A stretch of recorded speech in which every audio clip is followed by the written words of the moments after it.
الحمد لله نحمده ونستعينه ونستغفره ونؤمن به ونتوكل عليه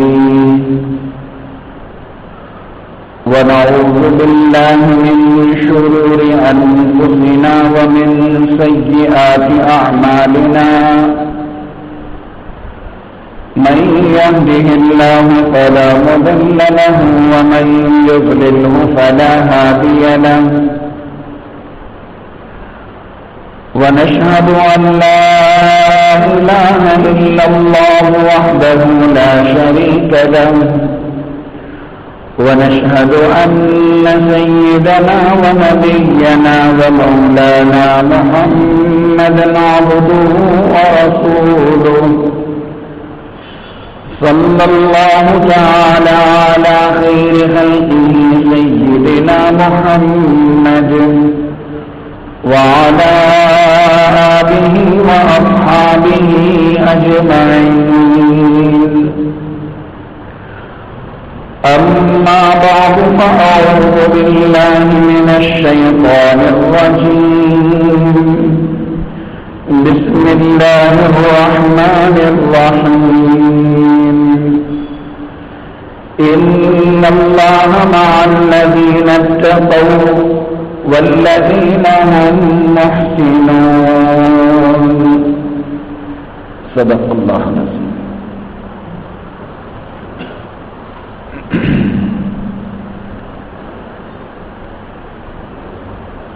محترم حاضرین، بزرگوں، عزیزوں، دوستوں،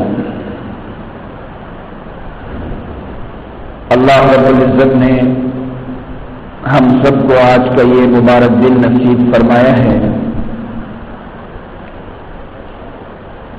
ہم سب کو اس پر اللہ کا شکر ادا کرنا چاہیے. محترم حاضرین،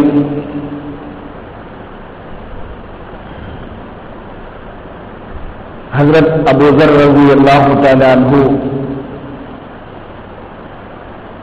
ایک جلیل القدر اور بڑے درجے کے صحابی ہیں. حضور اکرم صلی اللہ علیہ وسلم سے حضرت ابو ذر رضی اللہ عنہ کا بہت ہی والہانہ تعلق تھا. اللہ کے نبی علیہ السلام نے ان سے بڑی محبت فرماتے تھے. حضرت ابو ذر رضی اللہ عنہ کی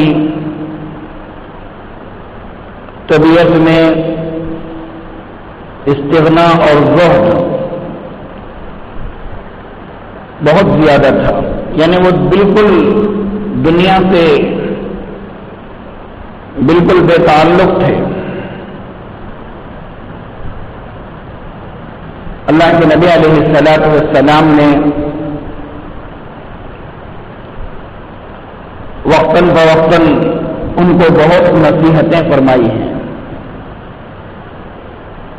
جیسا کہ آپ دیگر اور صحابہ سے بھی اس طرح کی نصیحتیں آپ کرتے تھے، لیکن ابو ذر رضی اللہ عنہ کو آپ نے بہت نصیحتیں فرمائی ہیں. ان کا ایک مستقل ذخیرہ حدیث کی کتابوں میں موجود ہے. ان کے ایمان لانے کا واقعہ بھی بڑا عجیب و غریب ہے. حضرت ابو ذر رضی اللہ تعالی عنہ فرماتے ہیں کہ مجھے میرے نبی اور میرے دوست، میرے خلیل یعنی اللہ کے نبی علیہ السلام اور ان میں اتنا گہرا تعلق تھا کہ انہوں نے اللہ کے نبی کے بارے میں فرمایا کہ مجھے میرے خلیل یعنی میرے دوست محمد صلی اللہ علیہ وسلم نے کچھ نصیحتیں فرمائی.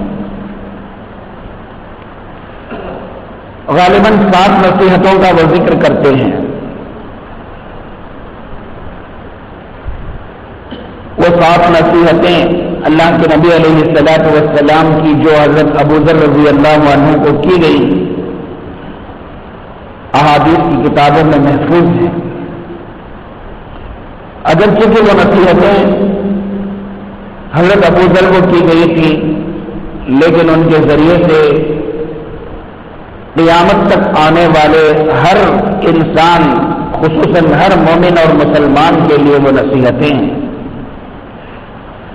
میں چاہتا ہوں کہ ان نصیحتوں کا ذکر آپ حضرات کے سامنے کروں تاکہ ہمارے اندر بھی ان پر عمل کرنے کا جذبہ پیدا ہو. اور یہ ایک نصیحت بھی ایسی ہے گویا وہ آج کے ہمارے اس زمانے کے لیے آج کے ہمارے ان دنوں کے لیے ہم سے کی جا رہی ہو. جبکہ اللہ کے نبی علیہ الصلوۃ والسلام نے آج سے 1450 سال پہلے غالباً حضرت ابو ذر کو فرمائی تھی، لیکن آج کے جو حالات ہیں، آج کی جو ہے معاشرت ہے، اس کے اعتبار سے محسوس ہوتا ہے کہ وہ آج کے دن کے لیے آج کے زمانے کے لیے ہم سے وہ نصیحتیں کی جا رہی ہوں. حضرت ابو ذر رضی اللہ تعالیٰ عنہ فرماتے ہیں امرنی بحب المساکین والذنوب منهم کہ میرے پیارے نبی صلی اللہ علیہ وسلم نے مجھ سے یہ نصیحت فرمائی کہ میں مسکینوں سے محبت رکھوں اور ان سے قربت اختیار کروں، ان کو اپنے قریب رکھوں. مسکین کسے کہتے ہیں؟ مسکین وہ ہے،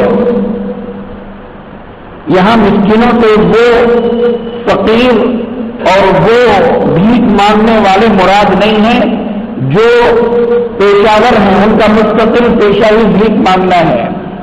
ہر ایک کے سامنے ہاتھ پھیلاتے رہتے ہیں، ہر ایک سے مانگتے رہتے ہیں، صبح سے شام تک ان کا وہی پیشہ ہے.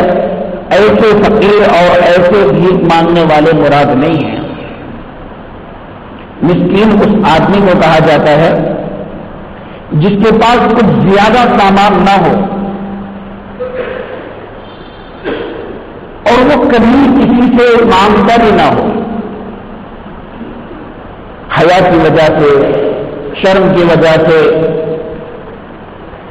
اور اس کے اندر اللہ رب العزت نے استغنا کی صفت رکھی ہو، یعنی بقدر ضرورت جتنی ضرورت ہے اور جتنا اس کے لیے ضرورت ہے اتنے پر اکتفا کرتا ہو. اور اگر واقعی کبھی سخت مجبوری کی ضرورت پڑ جائے تو بڑی ہی حیا سے کسی سے چپکے سے مانگ لیتا ہو، ایسے آدمی کو مسکین کہا جاتا ہے. اللہ کے نبی علیہ الصلوۃ والسلام نے فرمایا کہ ایسے لوگوں کو ڈھونڈ کر ان سے محبت کرو اور ان سے قربت اختیار کرو. قربت اختیار کرنے کا مطلب یہ ہے کہ ان کی اچھی خدمت کرو، ان سے دوری اختیار مت کرو. حضور اکرم صلی اللہ علیہ وسلم کو بھی مسکینت بہت پسند تھی. یعنی آپ کے پاس مال و دولت کے ڈھیر ہوں، نوکر چاکر ہوں، شاہی محلات ہوں، آپ کا یہ مزاج نہیں تھا. آپ کا مزاج یہ تھا کہ بقدر ضرورت اللہ رب العزت نے نوازا ہے اسی پر اللہ کا شکر ادا کیا جائے. یہ آپ کا مزاج تھا. اور آپ کی دعاؤں میں یہ دعا مشہور ہے، اللہم احیینی مسکینا وامتنی مسکینا واحشرنی فی زمرۃ المساکین. اے اللہ مجھے آپ زندہ رکھیے تو مسکین بنا کر زندہ رکھیے، موت دیں تو مسکین بنا کر موت دیجیے، اور کل قیامت کے دن میرا حشر مسکینوں کے ساتھ فرمائیے۔ اللہ کے نبی علیہ الصلوۃ والسلام کی یہ دعا تھی۔ کیوں آپ صلی اللہ علیہ وسلم یہ دعا فرماتے تھے؟ وجہ یہ تھی کہ مسکین بہت سارے فتنوں سے محفوظ رہتا ہے، دنیاوی اعتبار سے، مال کے فتنے سے، لالچ کے فتنے سے، غرور اور تکبر کے فتنے سے، عہدے کے فتنے سے، بہت سارے فتنوں سے مسکین محفوظ رہتا ہے۔ اس لیے اللہ کے نبی علیہ السلام کی یہ دعا تھی اور آپ کی یہ خواہش تھی کہ میں مسکین بن کر دنیا میں زندہ رہوں،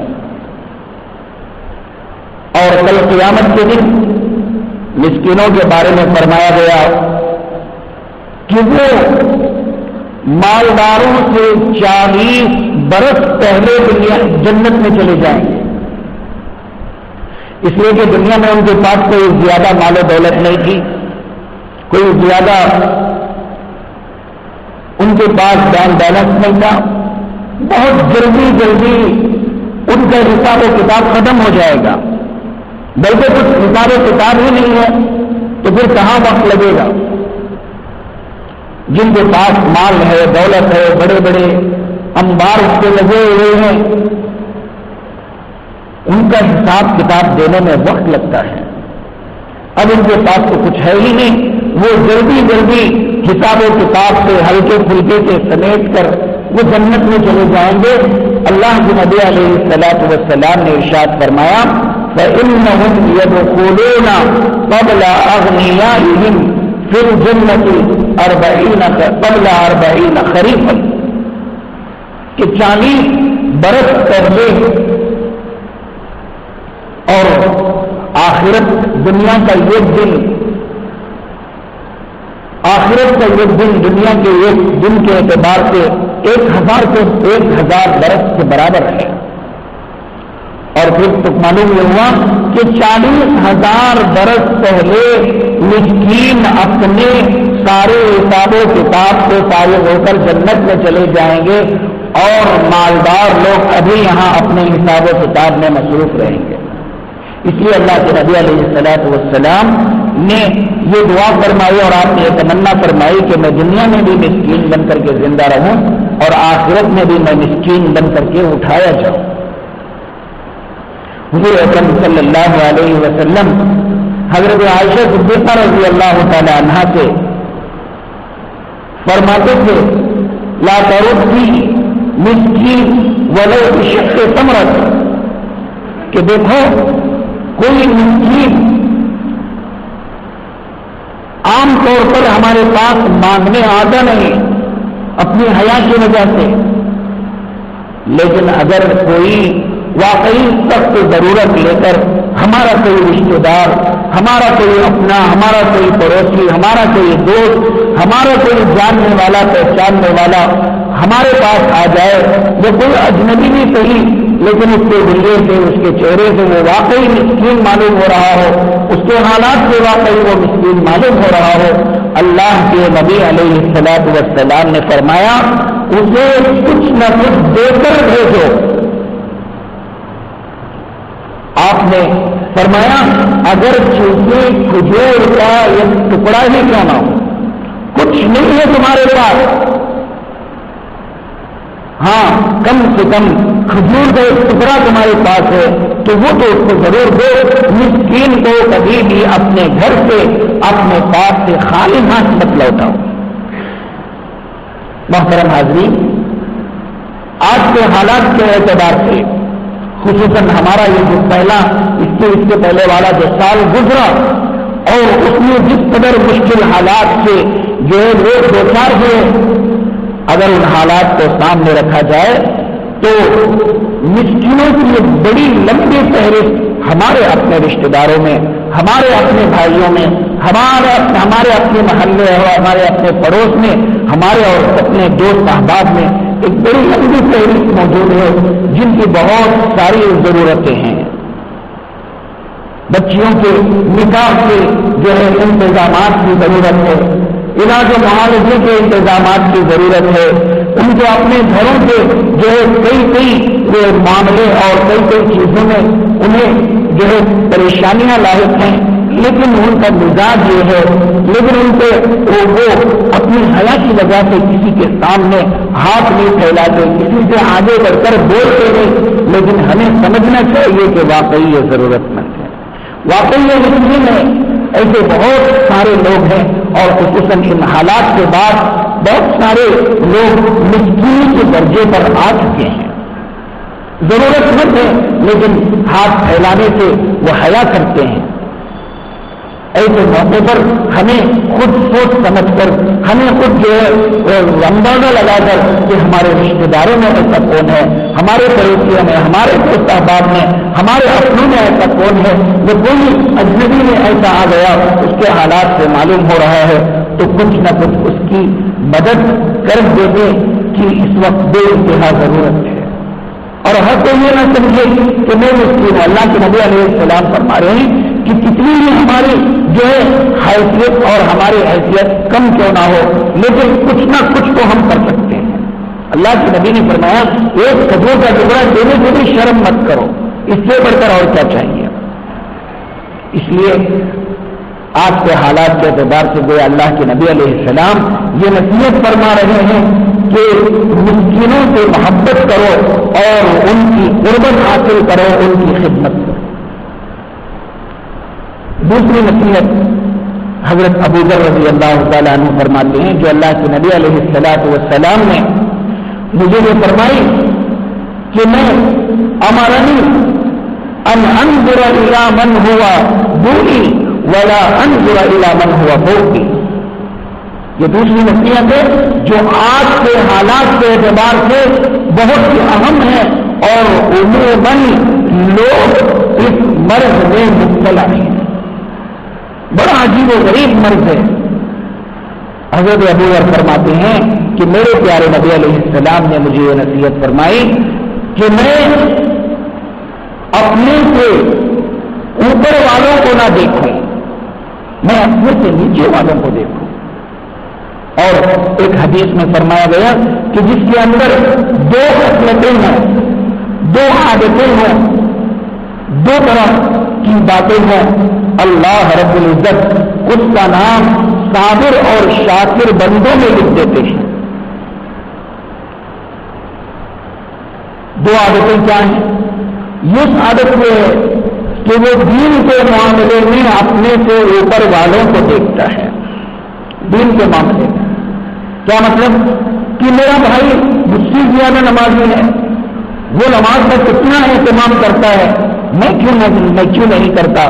میرے پڑوسی کے اخلاق کتنے اچھے ہیں، اس کے معاملات کتنے اچھے ہیں، وہ کتنا دیندار ہے، وہ تہجد گزار ہے، وہ شریعت کا کتنا پابند ہے. اپنے سے اوپر والوں کو دیکھتا ہے اور دیکھ کر کے اپنے آپ کو ان کی طرح بنانے کی کوشش کرتا ہے. میں کیوں نہیں کرتا، مجھے بھی کرنا چاہیے، مجھے بھی نماز کا پابند ہونا چاہیے، مجھے بھی شریعت کا پابند ہونا چاہیے، مجھے بھی دین پر چلنے کی فکر ہونا چاہیے. میرا وہ دوست اس کی کتنی فکر کرتا ہے. لہذا دین کے معاملے میں وہ اپنے سے اوپر والوں کو دیکھتے ہیں اور جو ان سے زیادہ عمل کر رہے ہیں اور ان تک پہنچنے کی کوشش کرتے ہیں. اور دوسری خصلت دنیا کے معاملے میں وہ اپنے سے نیچے والوں کو دیکھتے ہیں. اپنے سے نیچے والوں کو دیکھیں گے اللہ کی شکر گزاری دل میں آئے گی، شکر گزاری دل میں آئے گی.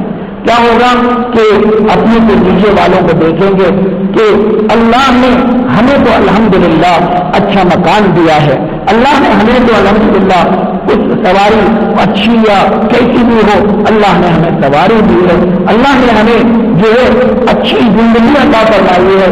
ہم سے بہت نیچے والے بہت سارے ایسے ہیں جن کے پاس نہ اچھا مکان ہے، جن کے پاس نہ اچھی سواری ہے، جن کی ضروریات کے لیے نہ ان کے پاس اچھی نوکری ہے، نہ اچھے حالات ان کے ہیں. ہم سے زیادہ برے حالات ان کے ہیں. اگر نیچے والوں کو بندہ دیکھے گا تو پھر اس کے دل میں شکر گزاری آئے گی، جس کے اندر یہ دو خصلتیں موجود ہوں اللہ رب العزت اس کا نام صابر اور شاکر بندوں میں لکھ دیتے ہیں۔ واقعہ مشہور ہے کہ حضرت شیخ سعدی رحمۃ اللہ علیہ ایک مرتبہ کوفہ کے راستے سے گزر رہے تھے، اتفاق سے ان کے پیروں میں چپل نہیں تھی، دھوپ تھی اور زمین گرم تھی۔ جاتے جاتے انہوں نے دل میں یہ سوچا کہ میں کتنا غریب ہو گیا ہوں، کیسے حالات میرے آ گئے ہیں کہ ایسی چلچلاتی دھوپ میں میرے پیروں میں چپل تک نہیں ہے، اور ہو سکتا ہے اللہ رب العزت پر شکوہ کی کچھ عجیب کیفیت بھی پیدا ہو گئی ہو کہ اللہ کے خزانے میں کیا کمی ہو جاتی اگر وہ مجھے چپل خریدنے کی سہولت اللہ رب العزت عطا فرما دیتے۔ یہ سوچتے سوچتے مسجد کی سیڑھیاں وہ چڑھ رہے تھے تو دیکھا کہ مسجد کے دروازے پر ایک آدمی پڑا ہوا ہے جس کے دونوں پیر ہی نہیں ہیں، دونوں پیر ہی نہیں ہیں۔ دیکھتے ہی ان کی آنکھوں میں آنسو آ گئے اور جا کر کے سجدہ میں گر گئے، یا اللہ مجھے معاف فرمائیے، کیسے عجیب جذبات میرے دل میں آ گئے، یا اللہ آپ کا شکر ہے آپ نے مجھے پیر دیے ہیں ایک اور جس کی وجہ سے میں چل پھر سکتا ہوں، اپنی ضرورتیں پوری کر سکتا ہوں اور میں کسی کا محتاج تو نہیں بن سکتا، لیکن یہ بندہ جو پڑا ہی پڑا ہوا ہے جس کے دونوں پیر ہی نہیں ہیں وہ کتنا محتاج ہو جائے گا، کتنا لوگوں کے جو ہے لوگوں کی مدد کی اسے ضرورت ہوگی۔ یا اللہ آپ کا شکر ہے۔ بہت دیر تک حضرت شیخ سعدی رحمۃ اللہ علیہ سجدہ میں گر کر کے اللہ کا شکر ادا کرتے رہے، اور اللہ کے نبی علیہ الصلوۃ والسلام نے فرمایا کہ دین کے معاملے میں اپنے اوپر والوں کو دیکھو تو تمہارے دل کے اندر دین پر مزید عمل کرنے کا جذبہ پیدا ہوگا، اور دنیا کے معاملے میں اپنے سے نیچے والوں کو دیکھو۔ اس کا مطلب یہ نہیں ہے کہ آدمی دنیا کی ترقی نہ کرے، حلال طریقے پر اچھے انداز میں اسلامی شریعت کے مطابق بندہ اگر ترقی کرنا چاہتا ہے، آگے بڑھنا چاہتا ہے، مالدار بننا چاہتا ہے، مالدار بننے میں کوئی حرج نہیں، کوئی قباحت اور کوئی برائی نہیں ہے، لیکن اللہ کے نبی علیہ الصلوۃ والسلام نے ارشاد فرمایا کہ اپنے سے نیچے والوں کو دیکھو گے اللہ کا شکر، اللہ تعالیٰ کے شکر کے جذبات دل میں پیدا ہوں گے۔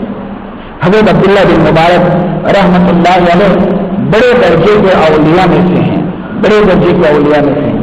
وہ فرماتے ہیں کہ میرا گھر مالداروں کے محلے میں تھا،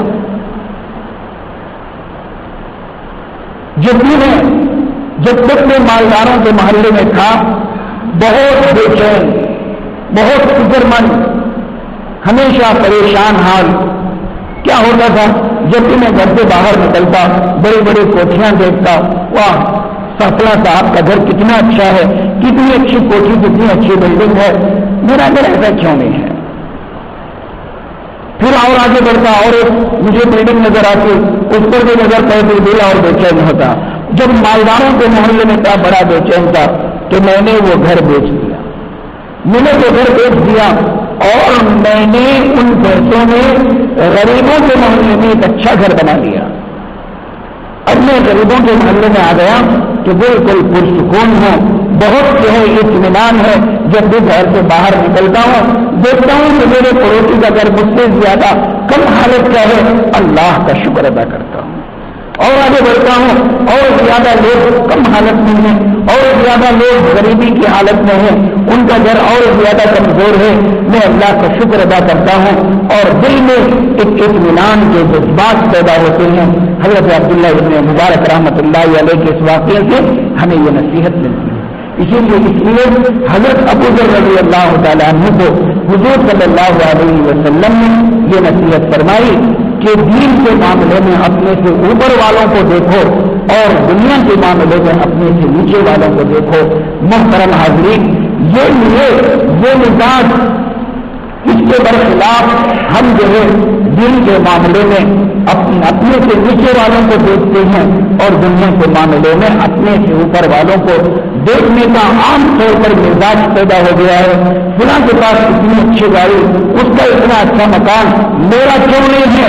اب یہ سوچ کر بندہ نہ حلال و حرام کی تمیز کر رہا ہے، نہ جائز و ناجائز کا جو ہے صحیح اندازہ لے رہا ہے، نہ صحیح اور غلط کا بس بے دھڑک جو آیا وہ کما رہا ہے، جو چاہے کما رہا ہے، چاہے کسی کو دھوکہ دینے کی ضرورت کیوں نہ پڑے، کسی کو پریشان کرنے کی ضرورت کیوں نہ پڑے، بس میں اس سے بڑا بن جاؤں، اس سے بڑا میرا گھر ہو جائے، اس سے اچھی میری سواری ہو جائے.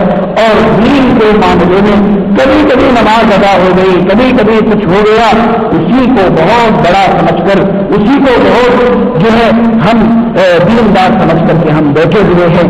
بالکل اس کا الٹا جو ہے ہم چل رہے ہیں. آج کل کا یہ عموماً مزاج بن گیا ہے. اسی لیے میں نے شروع میں کہا کہ یہ نصیحتیں اگرچہ کہ اللہ کے نبی علیہ الصلوۃ والسلام نے آج سے 1450 سال پہلے حضرت ابو بکر رضی اللہ عنہ سے فرمائی، لیکن اگر اندازہ لگایا اور دیکھا جائے تو ایسا معلوم ہوتا ہے گویا آج کے زمانے کے لیے، آج کے ان دنوں کے لیے اللہ کے نبی علیہ السلام ہم سے فرما رہے ہیں. اللہ سے دعا ہے کہ اللہ تعالی ہم سب کو ان نصیحتوں پر عمل کرنے کی توفیق عطا فرمائے. مزید جو نصیحتیں باقی رہ گئی ہیں ان کی تفصیلات انشاءاللہ اگلے جمعوں میں آئیں گی. اللہ رب العزت ہم سب کو ان پر عمل کی توفیق عطا فرمائے. آمین. وآخر دعوانا الحمدللہ.